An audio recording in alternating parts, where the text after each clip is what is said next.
But right now we are discussing what we are trying to discuss your chapter 2, unit 2 and unit 3, because unit 1's revision we've already done in our previous live session, right?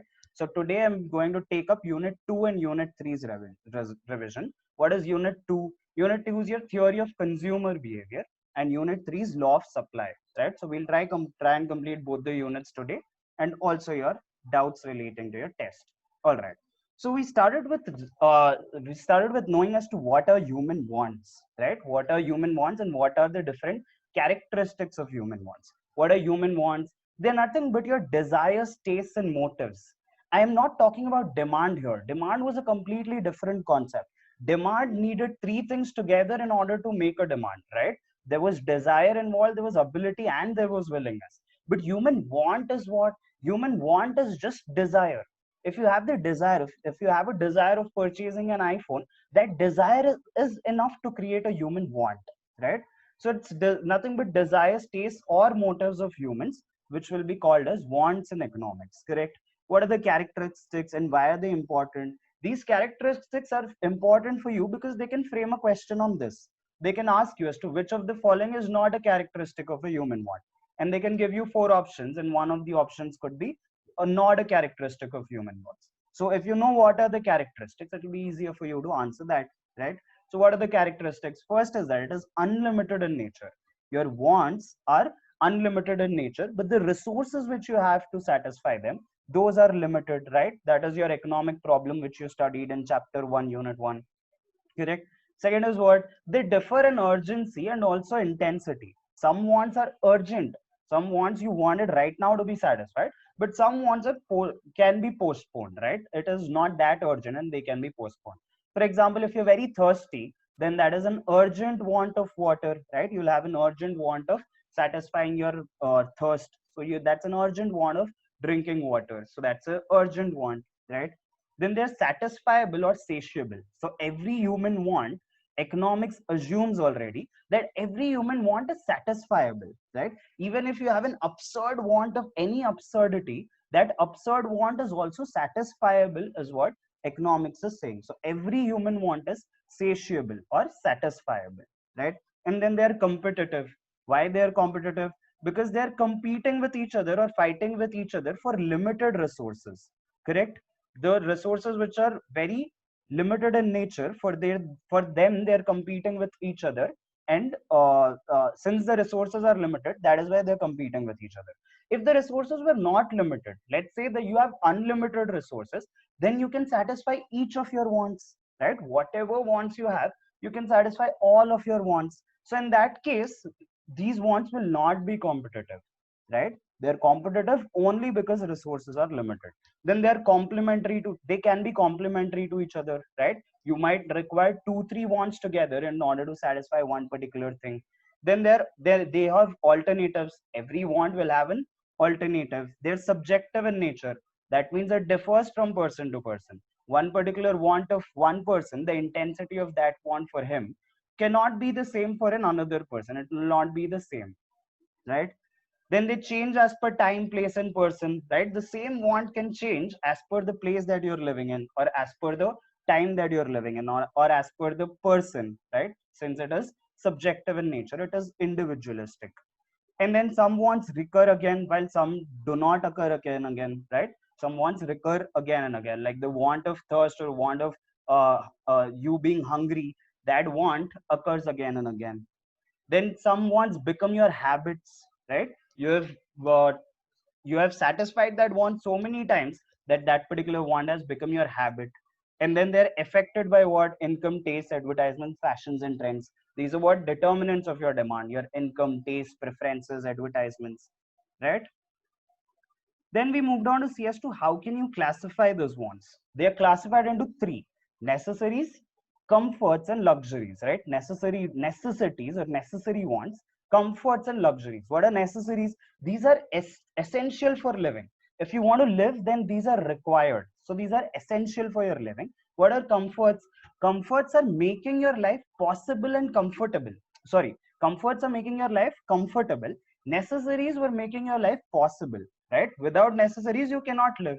And comforts are making your life comfortable. You can live without comforts, But in order to make your life comfortable, you have comforts as your wants, right? What are the examples? Tasty food or a good house or clothing for different occasions are comfort goods. Then luxuries. What are luxuries? These are unnecessary and these are also very expensive, right? It's not necessary for making your life comfortable also. So these are unnecessary to you, these are not at all necessary to you.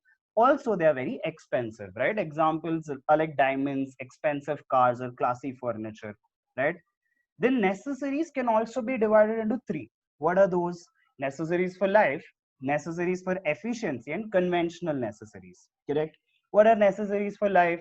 These are necessary in order to meet your minimum psychological needs, your minimum physiological needs, not psychological, physiological. What is psychology? Psychology is something relating to your mind. Physiology is what? Physiology is relating to your physical needs, your body needs, right? What are these? These are nothing but roti, kapda, and makan. Your minimum food that you have, that minimum water, minimum shelter, minimum clothing, right? Remember roti, kapda, makan. You would remember your necessaries for life, correct? Then necessaries for efficiency. What are these? These are required to maintain your longevity, to maintain a longer life, so that you live a longer and a healthier life, to increase your efficiency of work, so that you're working more efficiently or living more efficiently. What were the examples? Proper and a nourishing food, right? Not minimum food, but food with some nourishment is required. Then clean water. We just said just water and necessaries. Here you're saying clean water, adequate clothing, and education, right? These are necessaries for efficiency. Then there are conventional necessaries. What are these? These are arising due to habits or social customs. These are actually not your necessities, but they are arising because some social customs or traditions. What was the example? How do these occur? These occur through demonstration effect. Like when you see, oh, somebody else has a TV, so you think that TV is a necessity for you too, right? Is it actually a necessity? No, but you have made that as your necessity, right? These are actually not necessities, but you have made them as your necessities. Okay, so let's move on. Then what is utility? You've seen as to what is human want. What is utility? Utility is nothing but the want satisfying power of a commodity, right? You have a human want, but that particular human want, how is a commodity satisfying it?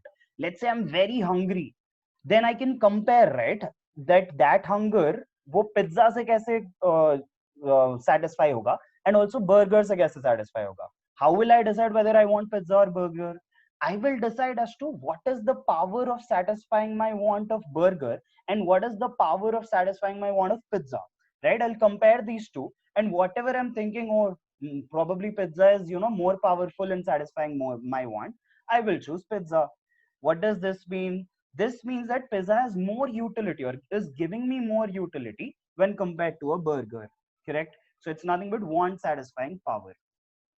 It also can be called as it is an anticipated or an expected satisfaction. It's not the actual satisfaction. Utility is what? Utility is you're anticipating or you're expecting that you would get this amount of utility from a product, correct? Then we moved on to see two things, that utility theory is important for what? Utility is important. The concept of utility is important for theory of consumer behavior. And that theory of consumer behavior is divided into two: marginal utility analysis and indifference curve analysis. This MU analysis is being given by who? Alfred Marshall. And indifference curve analysis is given by two persons called Hicks and Allen. Correct? Then let's move to your next class. Then we saw what is total utility. We first saw utility concepts and then we moved on to theory of consumer behavior, right? Your MU analysis. What is total utility? It's the sum of all the utilities that you've derived from consuming different commodities, right? From different units of commodity, whatever utility that you're expecting to have, the summation of all the utilities will be total utility, right? Marginal utility from one first product, marginal utility from the second, marginal utility from the third. Let's say only three products are being consumed, so the total of all the three will give you total utility, right? Then what is marginal utility? Marginal utility is nothing but the addition which is made to total utility by consumption of an additional unit, correct? So total utility, marginal utility, and the formulas are easy. Then marginal utility analysis. Your marginal utility analysis, which is given by whom? Alfred Marshall, that is being divided into two.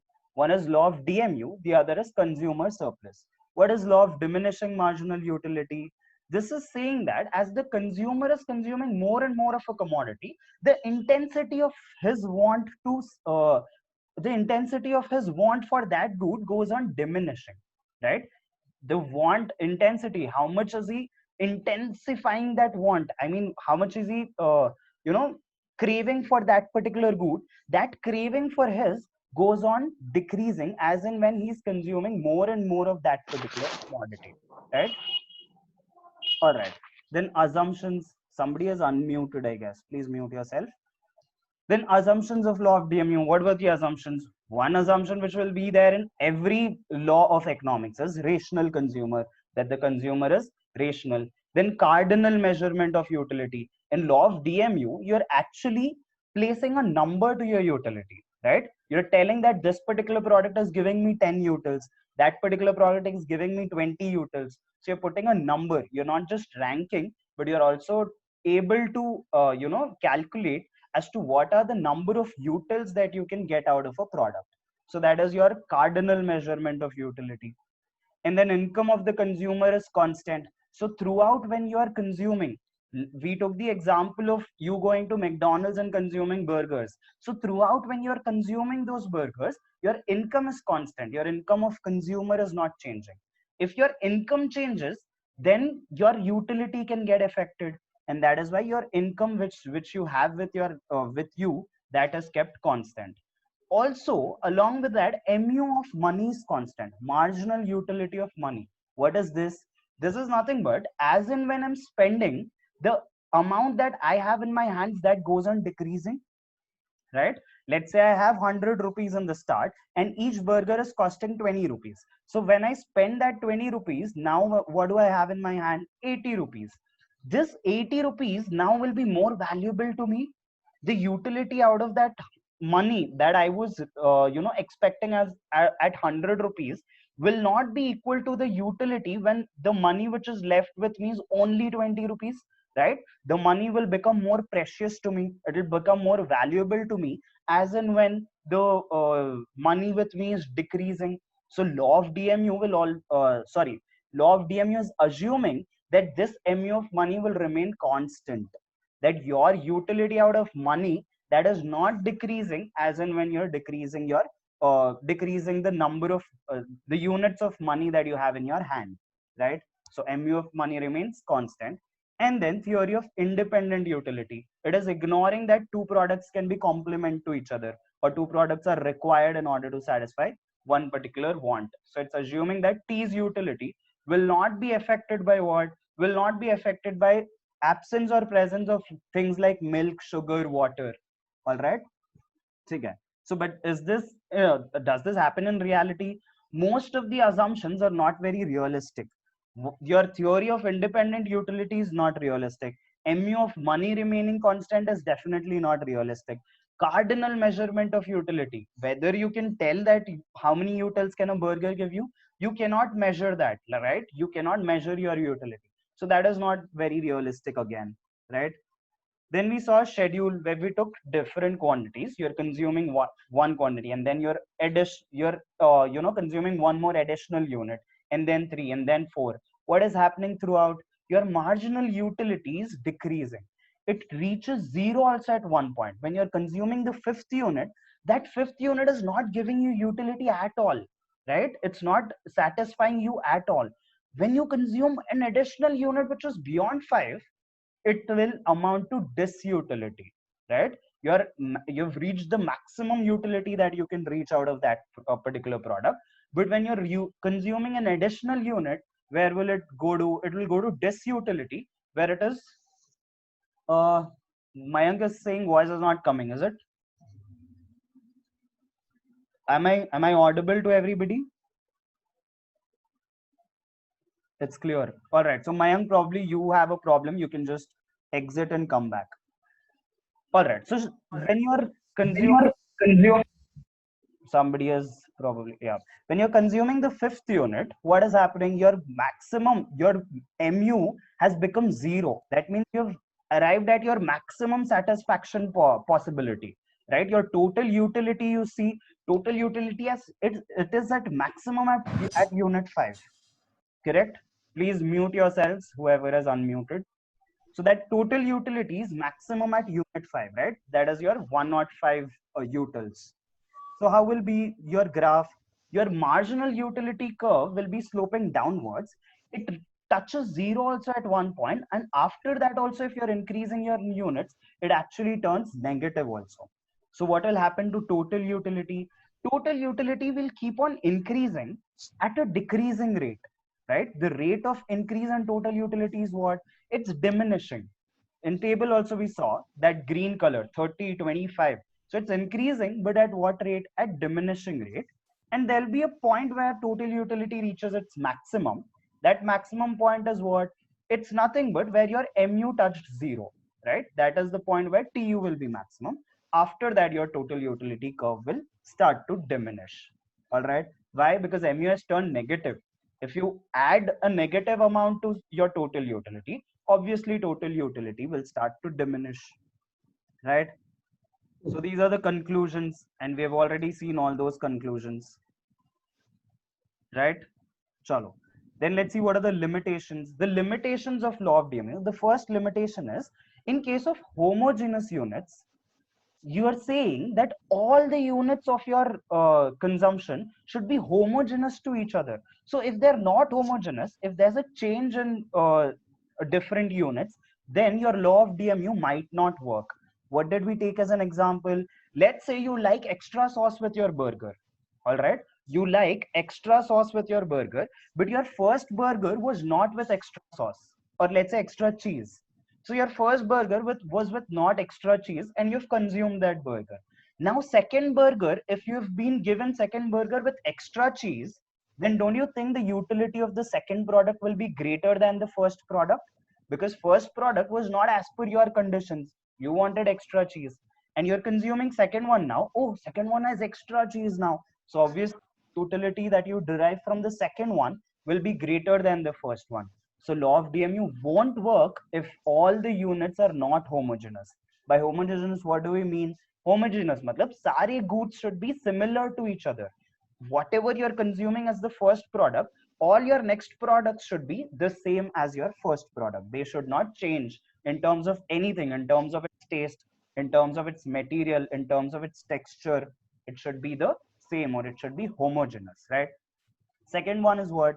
It should always be consumed in standard units. If you're not consuming in standard units, then the second time when you're consuming it, probably the second time will give you more utility. We have taken the example of drinking water with spoons. If you drink water with a spoon, obviously the second one, you're craving for that water more now. You've not drank a whole glass of water, but you just had one spoon of water. So did your thirst get, satisfied? No, you're more thirsty now. So the second spoon of water might give you more utility, right? So standard units of consumption. Third is continuous consumption. You should not have breaks. If you have a break, then probably that want again can recur or reoccur. We saw in characteristics that wants can reoccur. So if you have a break, you're not continuously consuming it. If you have a break, then law of DMU won't work. Then law fails in the following cases. In case of prestige goods like gold, silver, and diamonds, in these, how much ever you give me, whether my utility decrease, no, you give me 10 diamonds also, and then you give me more 2 diamonds also, I'll be more than happy, right? My utility out of that 11th or 12th diamond will not decrease. Then cash or money. So more the cash, more will be the utility out of that. My utility won't decrease with the increase in units of cash or money. Hobbies like collection of stamps. Here also, more the stamps, more happier I will be. And then there are certain habits like alcohol and cigarettes, where your utility out of the second unit that you're consuming might not be decreasing. It can be same, or it might increase, right? Then related goods. What are related goods?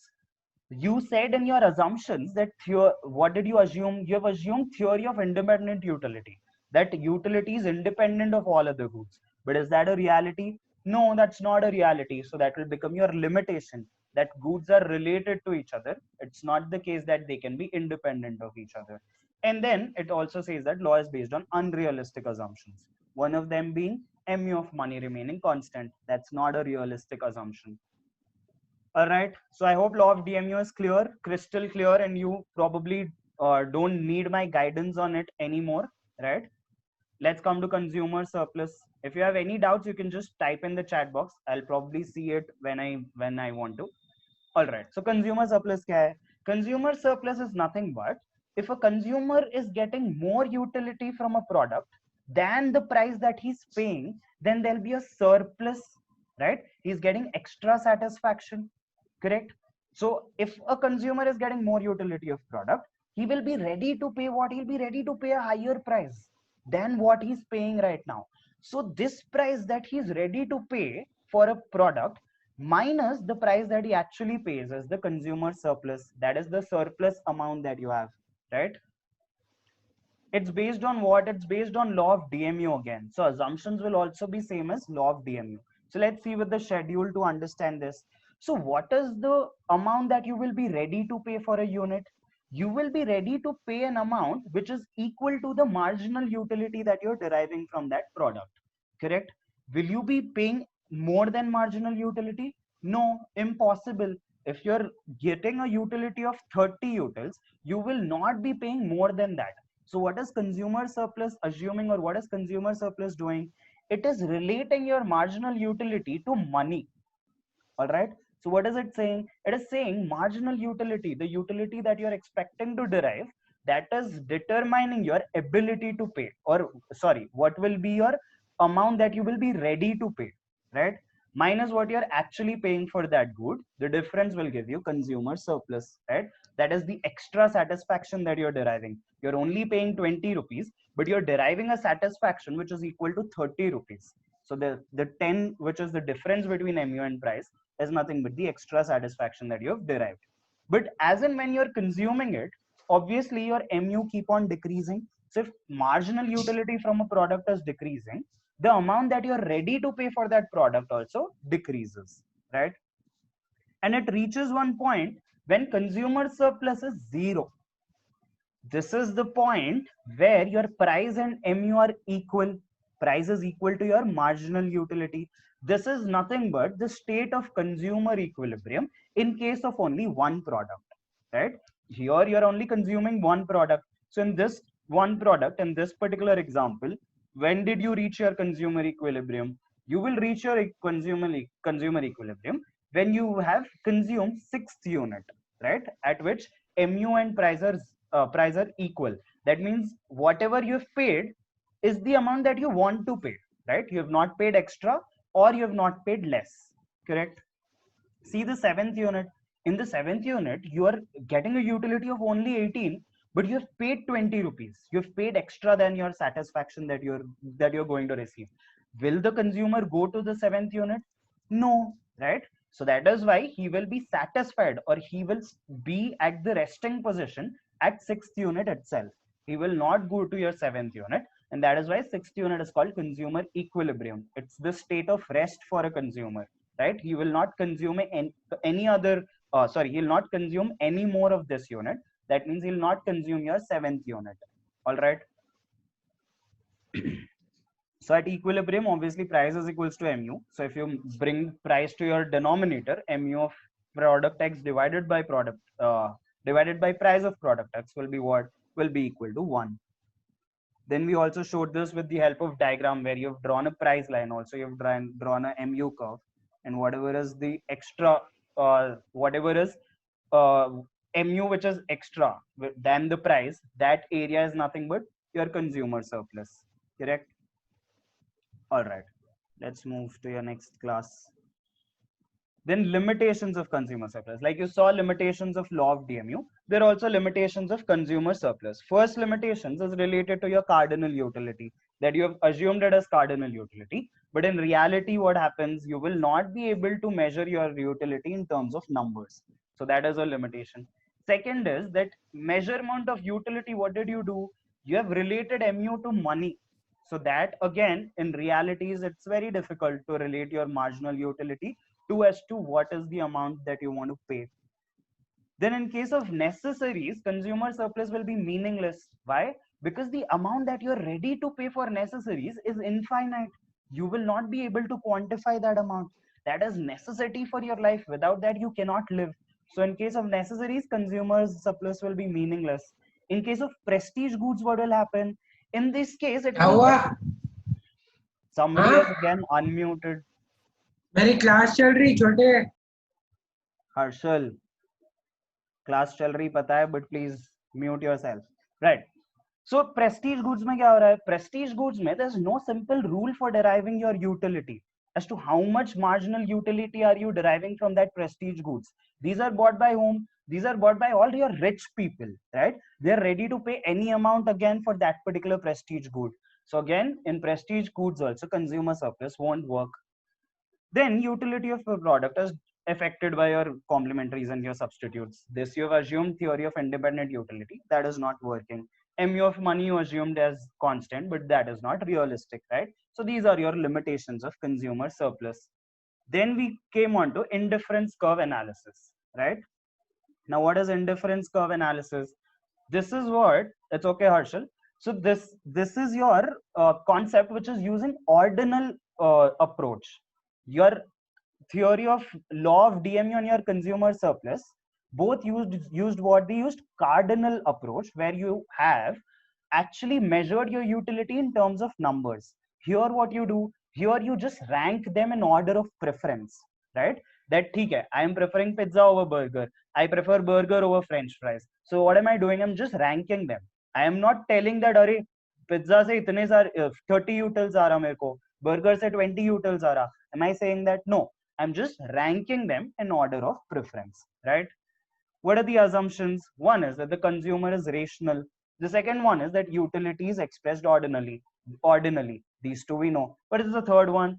The third one is saying that if there are two combinations, if there are three combinations, A, B, and C, and if I'm preferring A to B and B to C, then I should definitely prefer A to C, right? This is what, this is just your like your maths.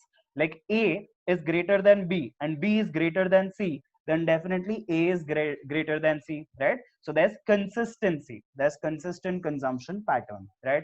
What is your fourth assumption? Fourth assumption is if a combination has more units, then that combination will be preferred, right? You will, whatever combination has more units, that particular combination will be preferred without giving the attention to as to what are the kinds of units which are there in combination A and combination B. If the number is more, I will go and prefer that particular combination and I'll not prefer the other combination which has a lesser number of units, right? What are indifference curves? They are nothing but they are curves which represents all different combinations of two goods which give me equal satisfaction, right?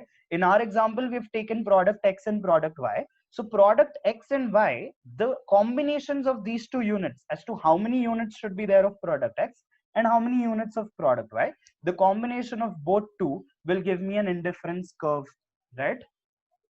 So obvious, why is this curve called indifference? It has been called indifference because the consumer is indifferent on them, right? Since they're all the combinations are giving him equal satisfaction or same satisfaction, the consumer will be indifferent to different combinations on the curve. He will not be, if there are, let's say, 5 combinations A, B, C, D, E, he can choose any combination. He does not have a preference in them, right? Because every combination is giving him equal satisfaction. That is why it's called indifference curve, or it's also called equal utility curve or iso utility curve, right? Because the utility that you're deriving is equal. Then let's see the schedule. We have taken 4 combinations, and how did we arrive at these combinations? We arrived at them by first taking the first combination. The first combination had food 1 unit, clothing 12 units. Now to come to combination B, where you're increasing 1 unit of food, you will have to give up certain units of clothing. That giving up of units of clothing is nothing but marginal rate of substitution, right? Marginal rate of substitution. So you're giving up 6 units of clothing for 1 unit of food. Similarly, for combination C, you're giving up 2 units of clothing for 1 unit of food. So your marginal rate of substitution is also decreasing. Why does this decrease? This decreases again because of law of DMU, right? What did DMU say? That as in when you're consuming more and more units of a product, the satisfaction that you're deriving from it decreases. So if the satisfaction or the utility, if it is decreasing, what will you do? You will end up paying less and less. You will not be paying more. Here, in terms of what are you paying? You're paying in terms of clothing, in terms of giving up clothing. So you will give up less and less of clothing as and when you're consuming more and more of food, correct? So that giving up is nothing but the price that you're paying to get an additional unit of food. So the price that you pay keeps on decreasing for an additional unit, right? Then if you plot this on a curve, on a graph, what will you arrive at? You will arrive at a curve which is sloping downwards towards the right, correct? It slopes downwards towards the right. Also, is it concave or convex? It is convex to the origin, right? Now, why is it convex? We saw this also. It is convex because of diminishing MRS, right?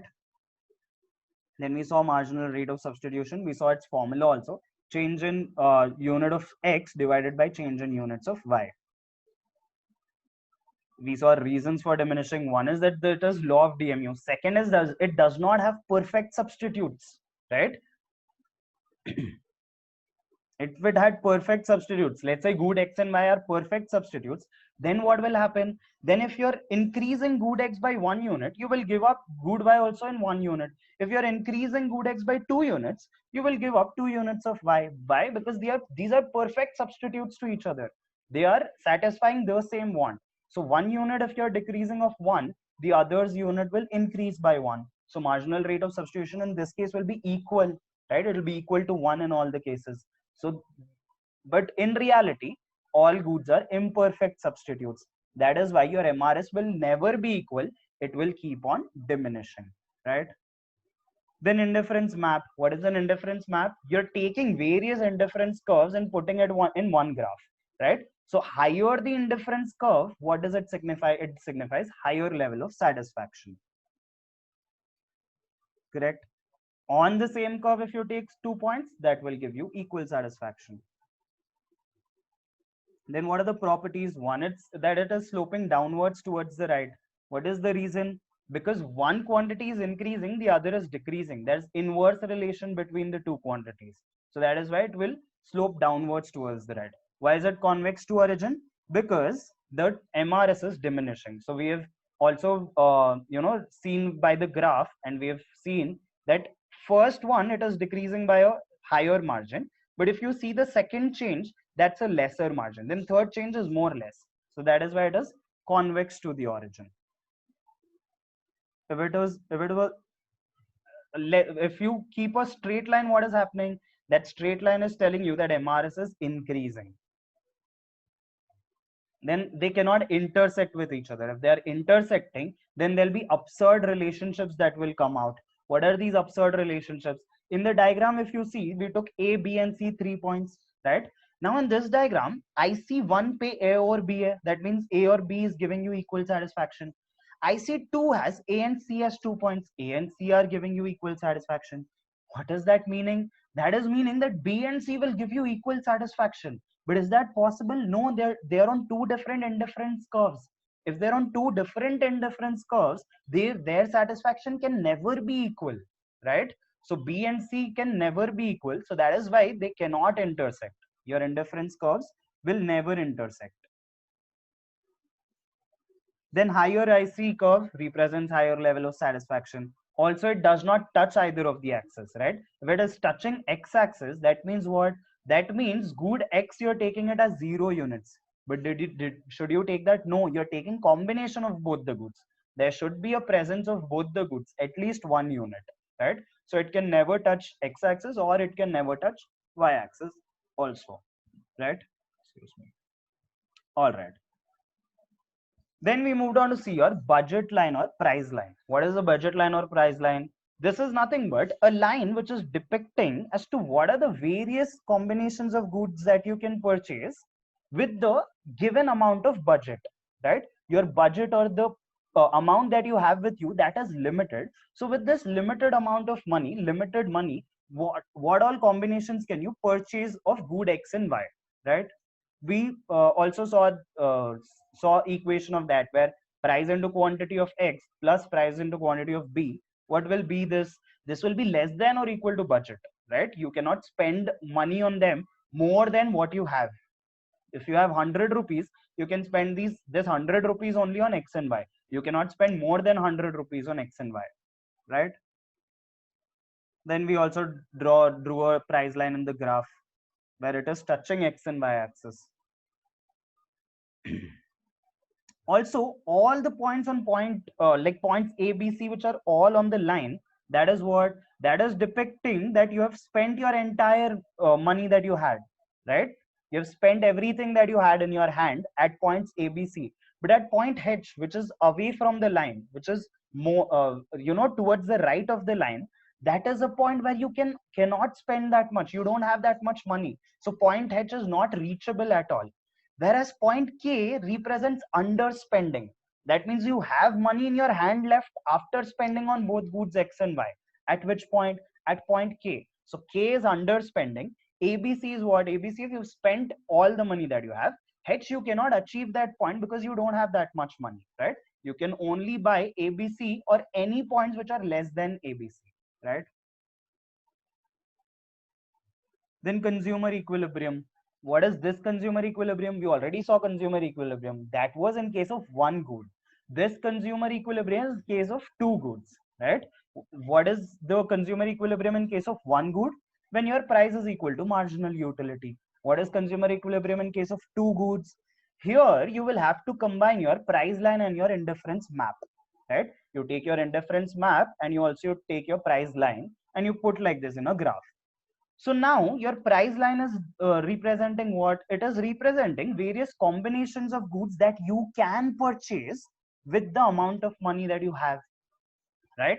So, and indifference curves kya hai? These are different levels of combinations which are giving you different levels of satisfaction, right? So IC2 is giving me a greater satisfaction than IC1. Similarly, IC3 is giving me a greater satisfaction than IC2. So if I take 5 points R, S, Q, T, H, now I will determine at what point will I be at equilibrium. What is equilibrium? The state of rest, right? That is the combination that I will buy.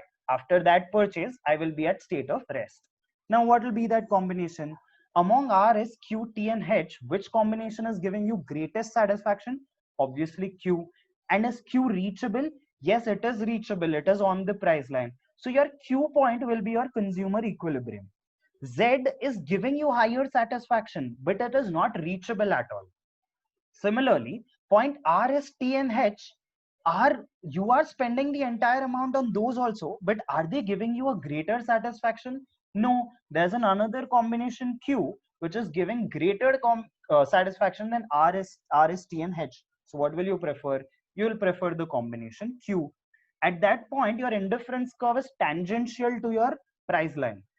If a curve is tangent to a line, your maths properties, your properties of circle, out of properties of circle, you can get a property that slope of that line is equal to slope of that curve then, right? Slope of price line is equal to slope of indifference curve.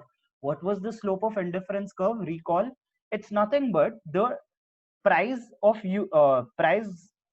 X divided by price of good Y, right? That is the slope of price line, where you're taking in numerator price of good X and in denominator price of good Y, because these two things are only determining your price line, right? Your price of good X and price of good Y. So that is your slope of price line. What is slope of indifference curve? Slope of indifference curve is nothing but your marginal rate of substitution, right? Marginal rate of substitution was only determining your shape of the curve, right? So those two will be equal then. Your MRS of X and Y is equal to what? Is equal to marginal utility of X divided by marginal utility of Y, right? The satisfaction that you're deriving from 1 units of each, and it is equal to price of X divided by price of Y, correct? Then let's move on to the assumptions. Assumptions are easy. One is that the consumer should be rational. Second is that you should have been given an indifference map. Third is there's fixed income. You have your income which is being spent on good X and Y, and that income is fixed. It's not changing throughout. Next is you are given prices of good and good Y, and these prices also won't change. These are also constant. And all the goods that you are consuming, X and Y units, let's say you are consuming 5 units of X, all units should be homogeneous, right? And they're also divisible. So this divisibility and indivisibility, we have seen this concept in our factors of production chapter, right? Where we said that some factors are indivisible, you cannot divide them. But here the goods are what? Goods are divisible. Now, why is indifference curve superior to your marginal utility? It is superior because of three reasons. One is that it does not assume utility to be measurable. It's just ranking them. Second is it is studying two goods at a time. Whereas your uh, theory of consumer behavior may, where marginal utility analysis may, you were doing what? You were studying only one product.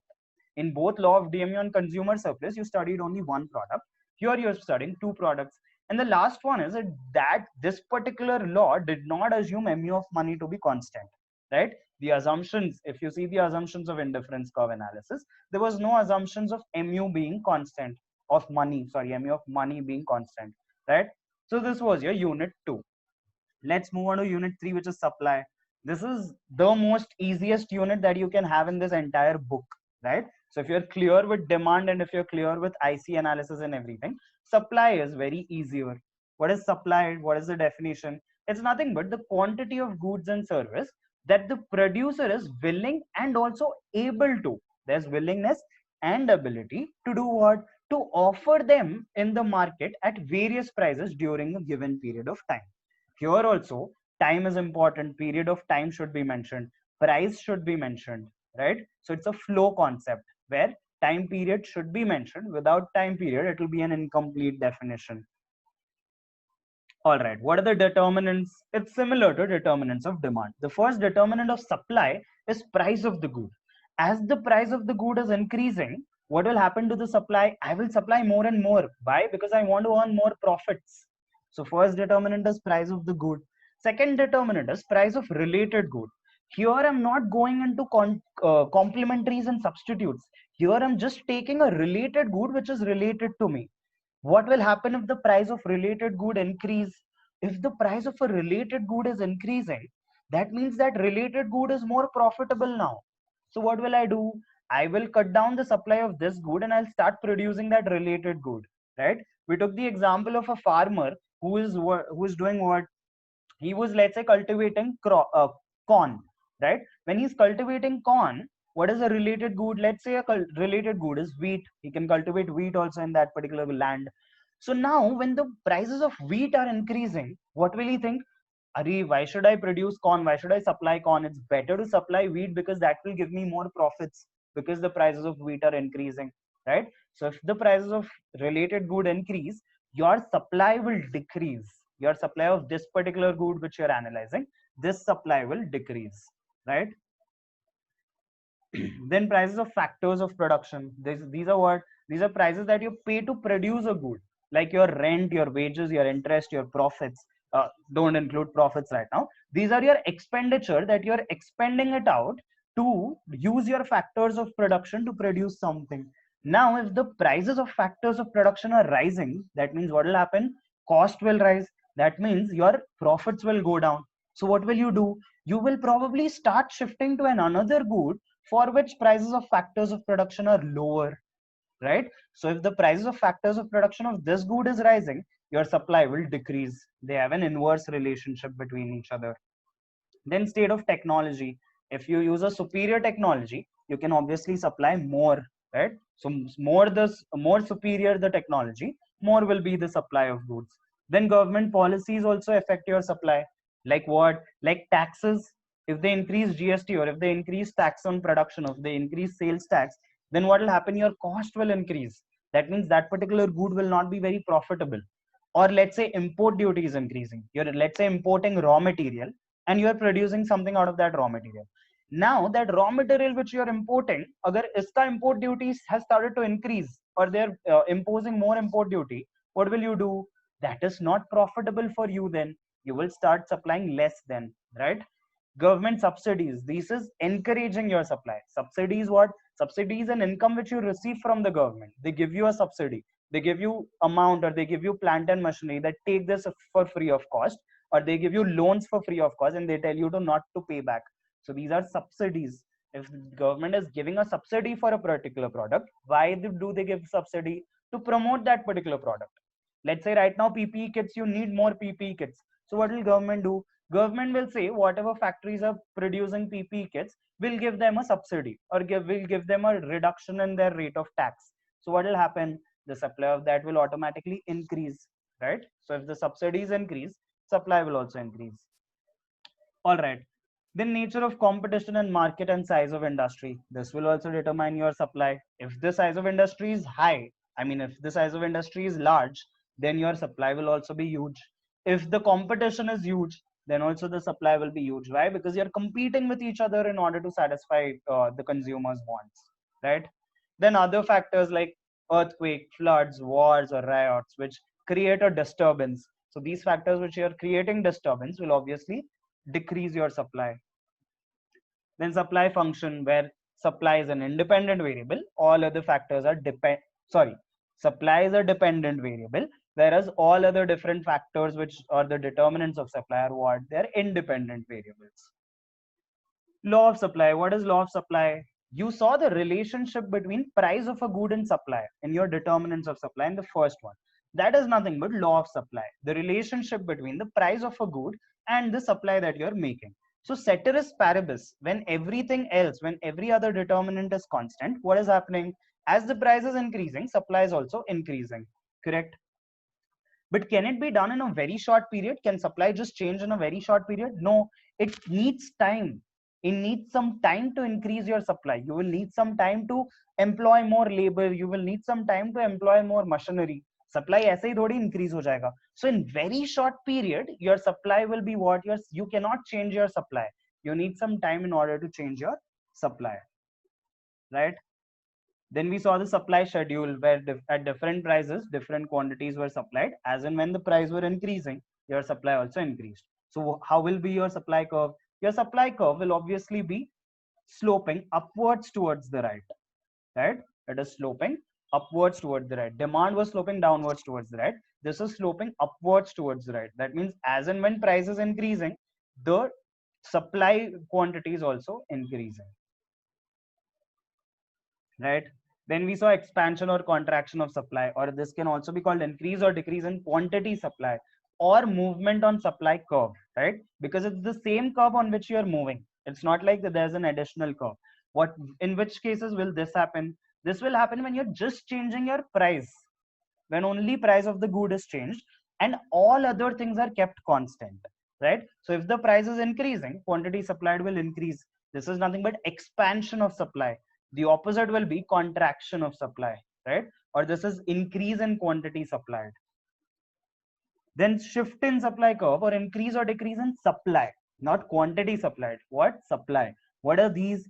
These are the cases where you're keeping your price of the product constant, but you're changing other factors, like your price of factors of production, or your technology, or your size of the industry. Because of that, if the supply is changing, what will happen? The curve itself will shift. If it is shifting to right, that means there's increase in supply. If it is shifting to left, that means there's a decrease in supply, right? So shifts in supply curve, or increase or decrease in supply. Let's move to elasticity. What is elasticity? Is nothing but responsiveness to supply to the changes in price, right? So what will be the formula? Percentage of quantity supplied divided by percentage change in price. How much is the quantity supplied reacting to the change in price? If it is reacting in a very great manner, elasticity value will also be great. If it's not reacting at all, then the value of elasticity will also be equal to zero, or it will be very less, right? All right, types of elasticity. The first one is perfectly inelastic. Your perfectly inelastic curve. That means how much ever you change your price, your supply is not changing, right? In what cases does this happen? This happens in necessaries. So you can write there, I guess we've not written. You can write here in your books also that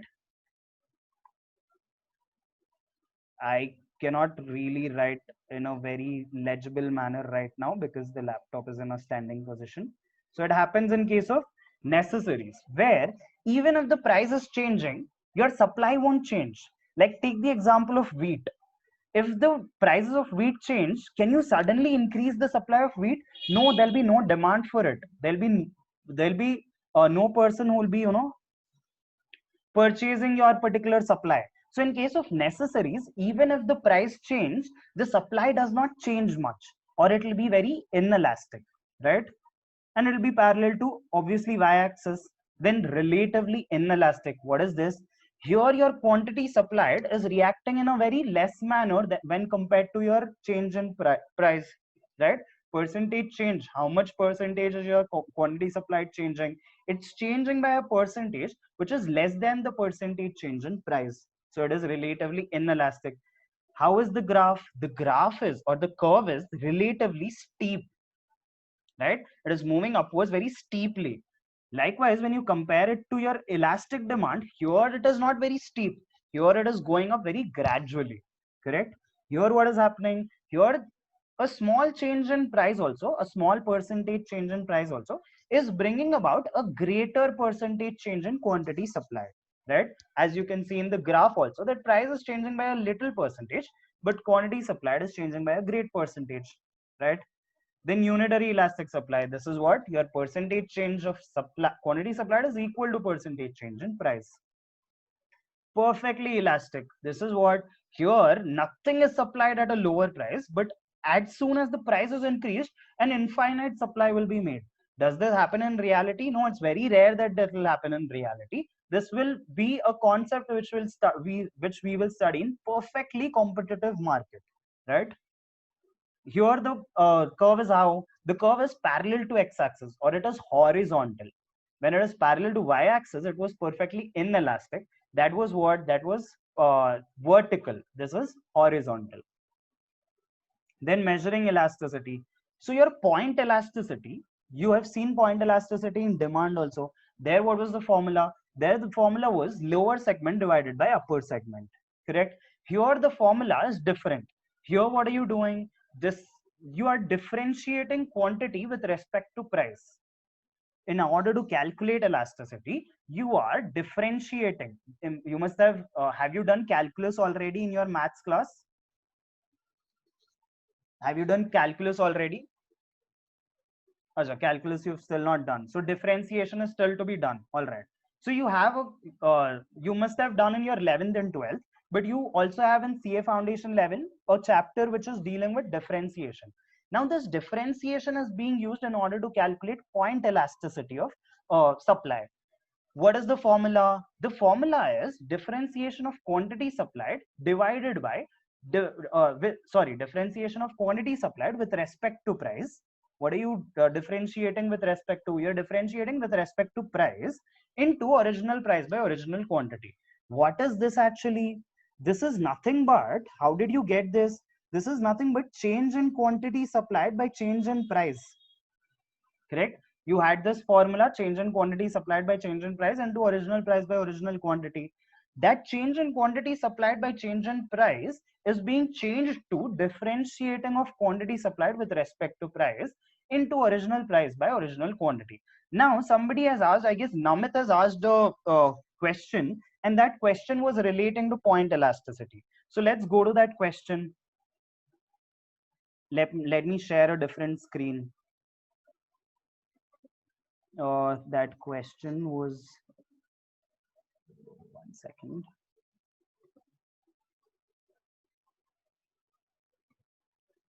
Yeah. So you can see question number 89, right? What is it saying? It's saying supply function is given as Q is equals to minus 100 plus 10p, right? They have given you an equation which is saying Q is equals to minus 100 plus 10p. And what is it asking you to calculate? It's asking you to calculate the elasticity. And it is also giving you as to what is its current price. The current price is given as 15. Now what do? Come to your come here, let's solve this problem. So it's given, what is it given? Quantity is equal to minus 100 plus 10p, minus 100 plus 10p, and your current price is given as 15. Current price, What is current price? Current price is nothing but P, right? That is given as 15. So if current price is given as 15, if you substitute that P in your equation, you will get your current quantity supplied. So what is your current quantity? Current quantity supplied is nothing but minus 100 plus 10 into 15. That is 150 minus 150, right? So you've got your current price. Also, you've got your current price. Sorry, you have current price. Also, you have current quantity supplied. Now, see the formula. Formula is saying elasticity of supply can be calculated by differentiating your quantity supplied with respect to price multiplied by original price by original quantity. Do you have original price by original quantity? Yes, you have current price, you have current quantity, you have the originals. Now you have, do you have change in quantity by change in price? No, you don't have that. That is why you cannot solve this problem by that formula of change in quantity by change in price into price by quantity. You cannot solve by that normal elasticity formula, but you will have to use the differentiation wala formula, right?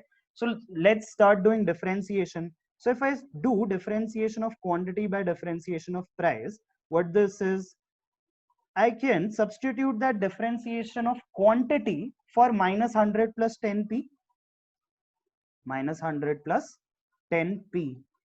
Now, if you have, if you know, or if you've done differentiation already, if you don't know also, this is very easy concept. You can open these brackets and you can do differentiation of, this is differentiation of minus 100 divided by differentiation with respect to p plus differentiation of 10p with respect to p. All right. Differentiation of a number is always 0. Differentiation of a number with respect to anything, here differentiation with respect to p of what, of minus 100 is always 0. So differentiation of minus 100 with respect to p is 0, plus what is this? This is differentiation of 10p with respect to p. So differentiation of anything, let's say differentiation of a into b divide with respect to b, differentiation of a into b with respect to b will always give you a. All right. So here what will be the value? Here it will be 10. Why? Because what are you doing? You're doing differentiation of 10p with respect to p. So if differentiation of 10p is being done with respect to p, the answer will be 10. So what is this dq by dp, or differentiation of quantity by with respect to price? I'm saying divided by always, but that's wrong. It's with respect to, right? So differentiation of quantity with respect to price, you've gotten as 10. Now you substitute that in your formula. So what's your formula? Differentiation of quantity with respect to p into original price by original quantity, right? This is your elasticity. This you've got is 10 into original price, which is 15, by original quantity, which is 50, right? You've got up upar 15 or 50. 0 0 cancel, answer is 3. All right, so this is how you solve this. So this will be very easier when you have already done differentiation in your maths. So when you've done differentiation, that is when you can concentrate on this, and that is why I had purposely left this, thinking that you will anyways understand this when you've done differentiation in your maths. But okay, so the equation will not be very complicated. Even if they ask you a question in your exam, obviously they're not testing on your maths, they are testing on your economics. So equation will not be very complicated. It will be very similar to what we have done right now. So if you differentiate your quantity with respect to price, you will get it what? You will get a change in quantity divided by change in price. If you multiply that by original price into by original quantity, you will get to your elasticity of supply. All right. So in your books also, you can write this. You can circle this and write that this is equal to what? Change in quantity supplied divided by change in price. If you don't have change in quantity supplied and change in price, what do? You try to differentiate your quantity with respect to price. All right. Arc elasticity is same as demand. Quantity Q1 minus Q2 divided by P1 minus P2. into P1 plus P2 by Q1 plus Q2. So if you have two prices and two quantities, by this formula, you can find out your elasticity, which is arc elasticity. Then equilibrium price concept. We moved on to CS2. What is equilibrium price? We have finished demand, we have finished supply. Now we are moving to equilibrium price. What is the concept of equilibrium? That is a state of rest, right? That is the point where you do not want to change anything. What will be the state of rest for a market? The state of rest for a whole market will be the point when quantity demanded is equal to quantity supplied, right? Whatever you are demanding, that particular is being satisfied by an equivalent supply. That is the point where when your market is at equilibrium, the price which is prevailing at that point is called equilibrium price, correct? So we've seen this price amount that wants to buy is equal to the amount that the seller wants to sell, correct? We've seen the schedule. We've taken different quantities supplied and different quantities demanded at different prices, right? There'll be one point where quantity demanded and supplied will match, right? Why? Because quantity demanded is decreasing, quantity supplied is increasing. So there'll be one point at both which at that point they will both match. That is the point of consumer equilibrium or market equilibrium, and the price which is prevailing will be equilibrium price. All right. So at this point, if you take any price which is above this point, right, it'll be easier if you see the graph also. If you take any point which is above that price, above 3, what is happening? Quantity supplied is greater than demand. If in a market quantity supplied is more than what is being demanded, what will happen? The prices will automatically reduce in order to sell off the extra quantity, right? Your quantity supplied is being 500 units, but the demand is just 100. Consumers सिर्फ 100 demand कर रहे हैं, supply आप 500 कर दिए. Now to sell this excess amount, sell this extra 400, what will you have to do? You will have to reduce the price. That means what are you doing? You're pressurizing the price to reduce so that it gets to equilibrium, right? From 5 you want to get to 3, correct? Similarly, when you are lower than the price, let's say when you are at price 1, what is happening? Your quantity demanded is a very high number. The quantity demanded is at 500 units, whereas you're supplying only 100. The supply is only 100. What will happen to the price? The price will automatically increase, right? There are so many people demanding for that good, but that good supply is very less. So what will happen to the price? Price will move upwards then. Now also what is it doing? It's moving again to your towards your equilibrium price. So if the price is lower than equilibrium price, then it will start to move upwards. If it is greater than equilibrium price, it will start to move downwards, right? Simple. So remember this graph, you will remember all these points. Okay. All right, so we've finished the revision for unit 1 and unit 2, unit 2 and unit 3 of chapter 2. If you have any doubts relating to these two chapters, you can just type in the chat box. And I hope that problem that we have done, that's very clear to every one of you. Point elasticity of supply.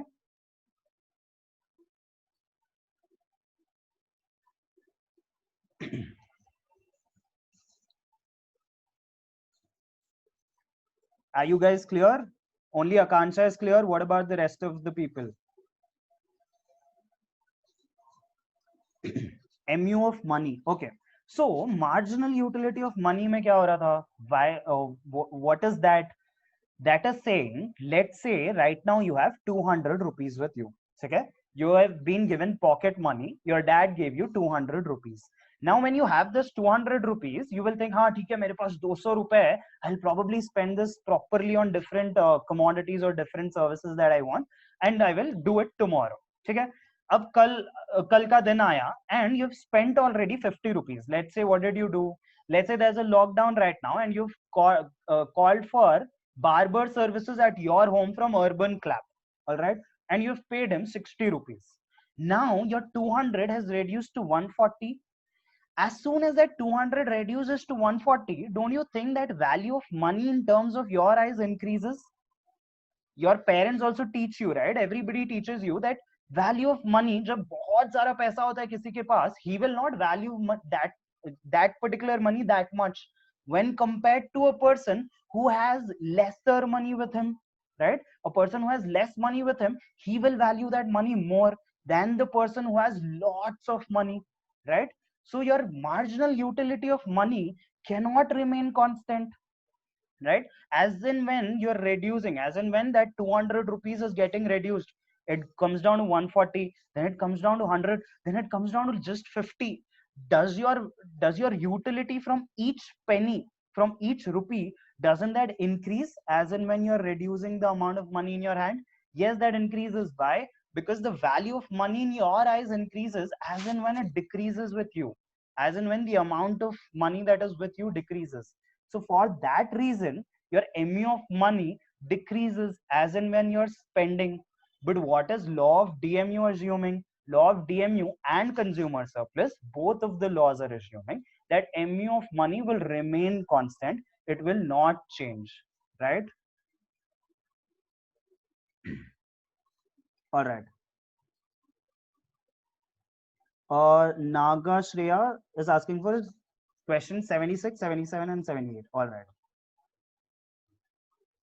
And you guys are typing to me privately. Naman has typed the doubt me to me privately. Nagashraya has typed it to me privately. Please text to everybody. There'll be an option there. Chat with everyone. All right. So first let's take Shreya's doubt of question number 76, 77, and 78. So I hope you can see the screen. I hope you can see the questions. Let's come to 76. Okay. So what is happening at 76?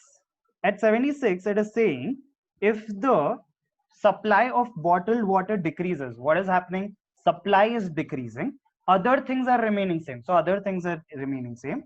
What will happen to your equilibrium price and your equilibrium quantity? So come to your graph. This is the question is about equilibrium price. So what is it saying? The supply of bottled water is decreasing. If the supply is decreasing, what will happen to equilibrium price? Anybody who wants to answer? If the supply of bottled water is decreasing, what will happen to the equilibrium price?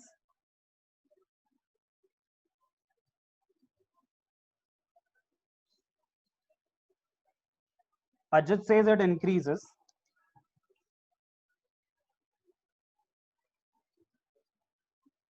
Anybody? Increases. Dimple also says increases. Akansha also says increases. Can you give me a reason? What do you think? Why is it increasing?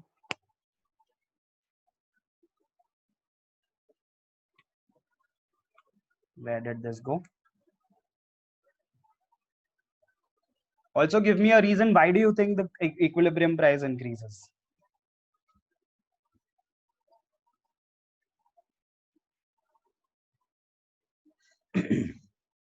Supply is decreasing.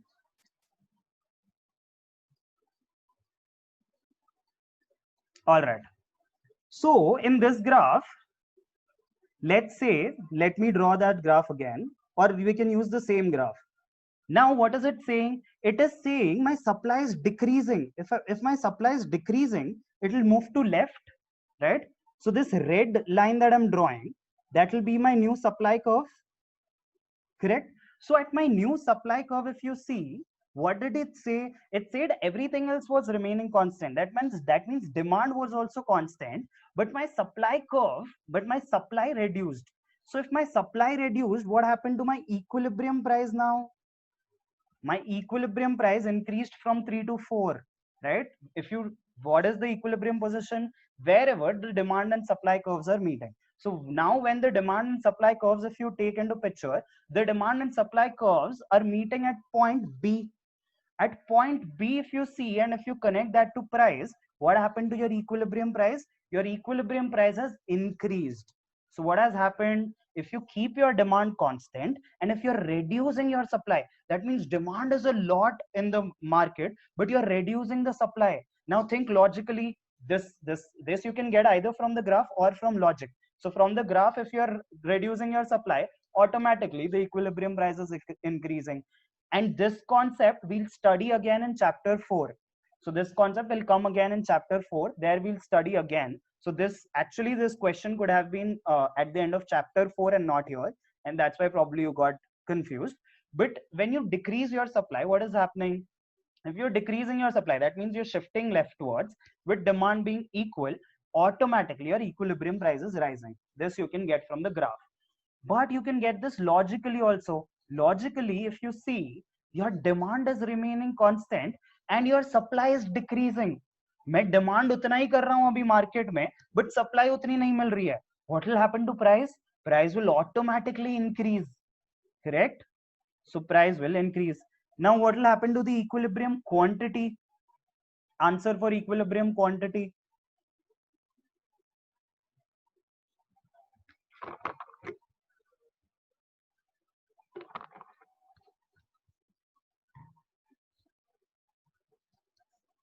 If you see from the same graph, you can get the answer that the quantity will also decrease. So if you join that B2 down again, the quantity decreases. This concept, you've still not, learned it completely. So you don't have to worry even if you did not get the answer right, because this concept we'll learn at chapter 4. All right. What is the next doubt? 77th, right? A decrease in the demand for cameras, other things remaining the same, will do what? So what is happening? There's a decrease in the demand for camera and other things are all remaining same. What will happen? Let's see. Increase in the number of cameras bought. A decrease in demand, increase in number of cameras bought. Obviously wrong. It's contradicting each other. B, decrease the price but increase the number of cameras bought. There's a decrease in demand. Because of decrease in demand, it's saying what is happening? There's a decrease in price, but there's an increase in the number of cameras bought. What can this happen? Can B happen?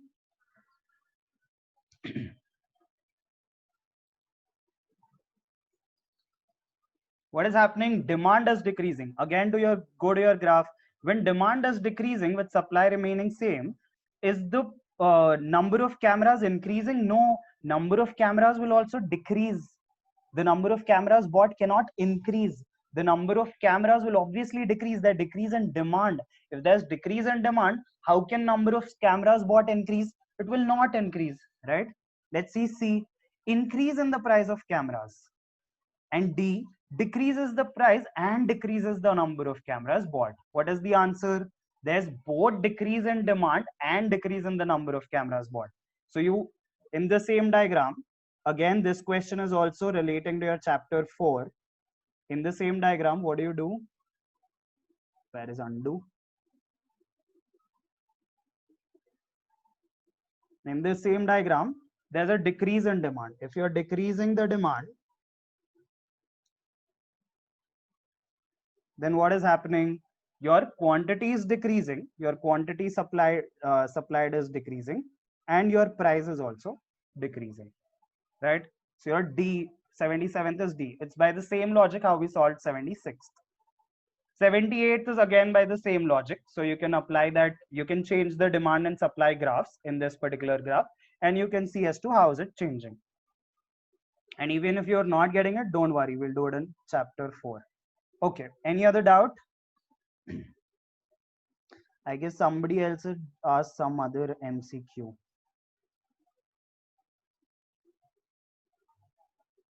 Akansha, you're asking 30th question of what? And Tanisha, 69th question of what? ICI material?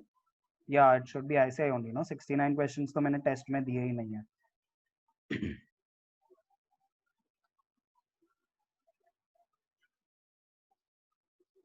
Okay, come to 69th one.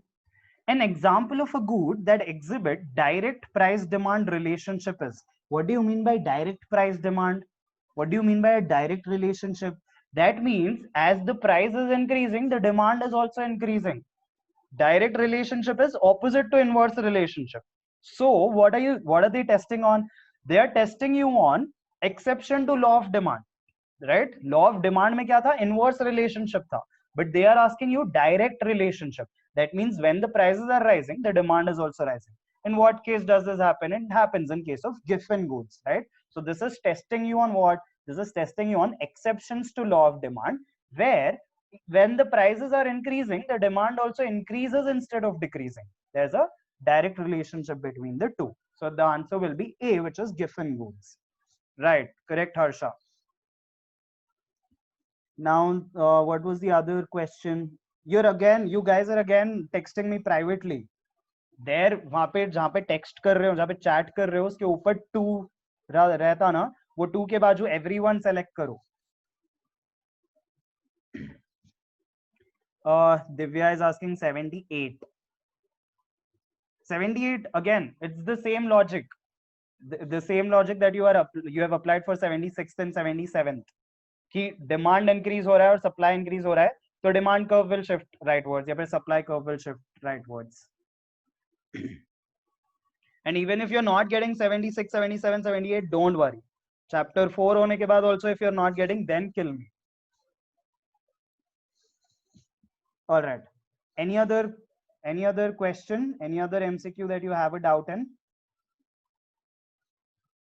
There was someone 65 and 94. Let me go to 65. अरे 65 अभी करे ना?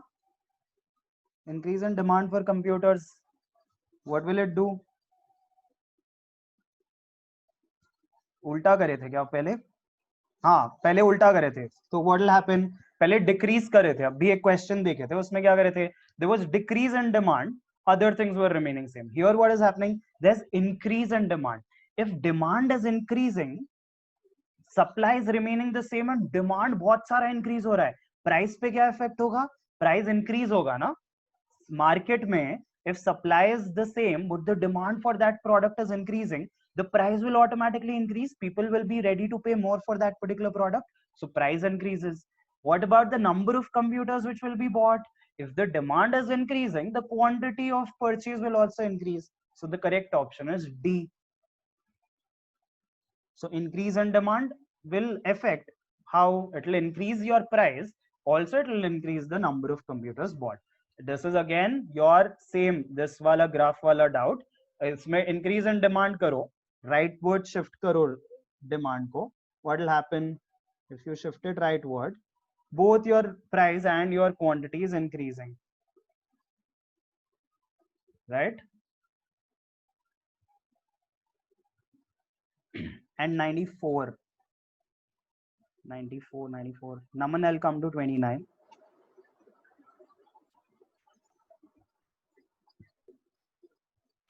All right, let's see 94. What is it saying? If the price of an air conditioner increases from 30,000 to 30,010, छोटा सा increase हो रहा है, and the resultant changes in demand is negligible, we use dash to measure elasticity.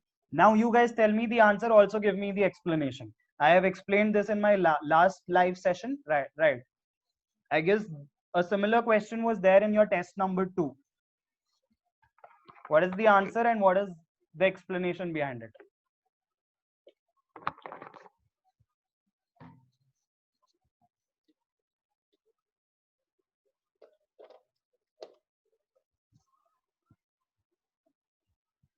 Very good, Shreya. So if you go back see your point elasticity concept, we saw that point elasticity concept is used when the change is very small.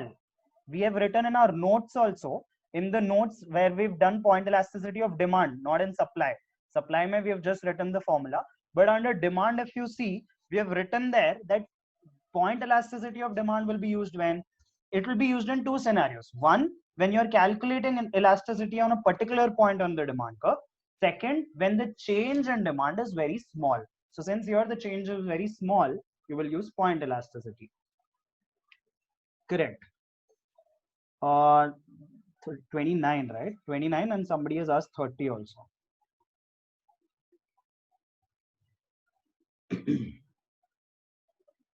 Come to 29.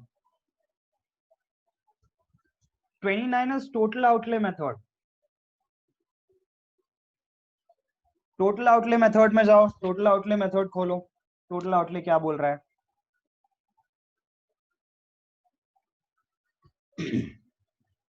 And 30 increase in price will result in Both are total outlay. Let me also go back. This कौन से class में करे थे? Does anybody have the class number? Total outlay method for market demand schedule, demand curve. Not in this class.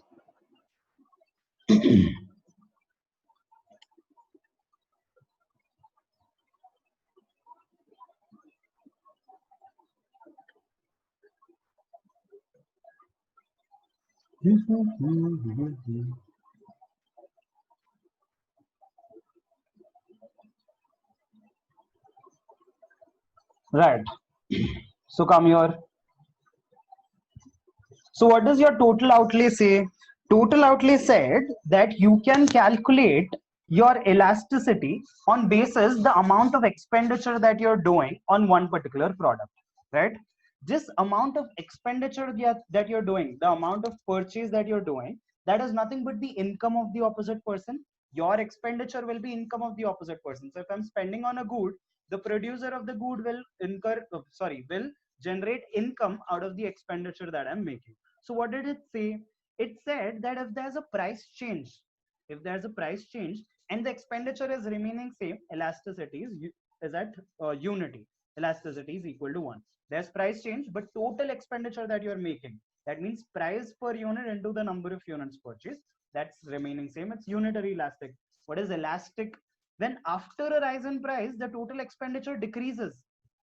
Price is raised, your total expenditure has decreased. This is elastic demand, right? Inverse relationship.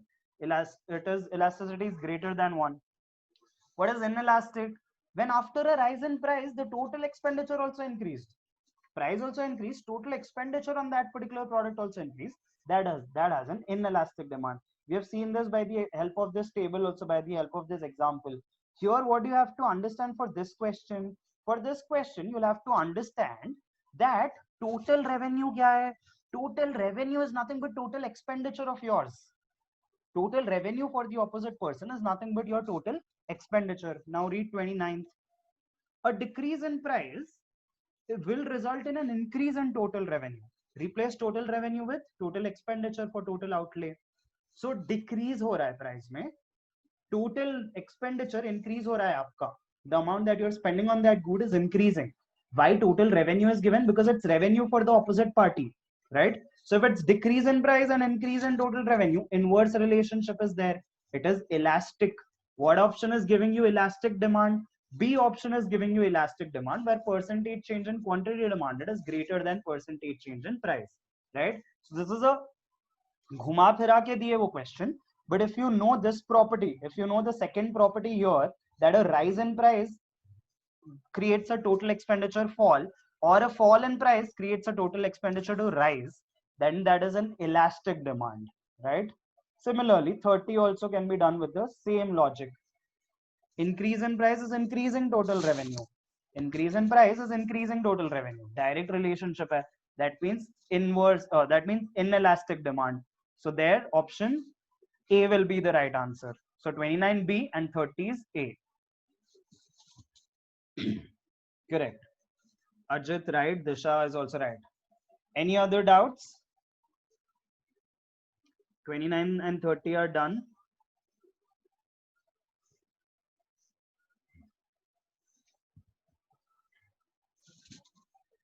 Any other doubts that you guys have?